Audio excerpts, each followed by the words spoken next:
তো আজকে আমি চলে আসলাম আরেকটা নতুন রেসিপির সাথে। তো আজকে আমরা বানাবো ফুলকপি আলু ভাজা। যারা শুধু আলু ভাজা খায় না তারা খাবে ফুলকপি আলু ভাজা। যেমন আমি শুধু আলু ভাজা খাই না, ওই জন্য আমি খাই ফুলকপি আলু ভাজা। তো আমরা সরষের তেল দিয়ে দিলাম আর দিলাম জিরা। এবার জিরা দেওয়ার পর আমরা দিলাম দুটা শুকনা লাল লঙ্কা। দেওয়ার পর আমরা ভালো করে এটাকে নাড়িয়ে নিলাম। নাড়িয়ে নেওয়ার পর আমরা দিয়ে দিলাম আলু আর ফুলকপি, আমরা যেটা আগে থেকে কেটে রেখেছিলাম। তো এবার ওটাকে আমরা এখানে ভালো করে দিয়ে দিলাম। দেওয়ার পর আমরা এটাকে ভালো করে নাড়িয়ে নিব। নাড়িয়ে নেওয়ার পর আমরা 2 মিনিটের জন্য ঢেকে দেবো। ঠিক আছে, একদম 2 মিনিট, ওর বেশি না।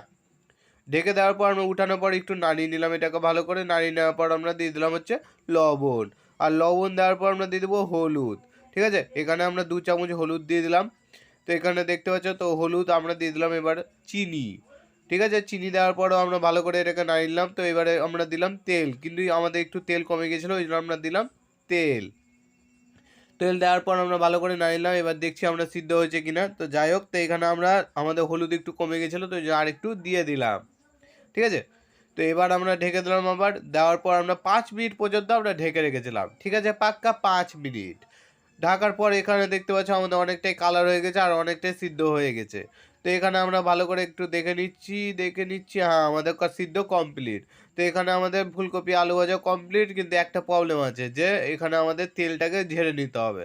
আর ফুলকপি আলু ভাজায় তেল থাকলে মোটেও ভালো লাগে না। ঠিক আছে, তো এখানে দেখতে পাচ্ছি আমি কড়াইয়ের সাইডে সাইডে এটাকে ফুলকপি আলু ভাজাটাকে সরিয়ে দিচ্ছি। এবার যখন তেলটা ঝরে যাবে, ঝরতে কিছুক্ষণ লাগবে, কম 1 মিনিটও লাগবে না তেল ঝরতে। ঠিক আছে, 1 মিনিটও লাগবে না, কিছু সেকেন্ডের মধ্যে এখানে ফুলকপিগুলোকে উঠিয়ে নেওয়া যাবে। ঠিক আছে, তো এখানে আমাদের ভিডিও শেষ। আমরা ফুলকপি আলু ভাজাকে উঠিয়ে নিলাম। তো বাই।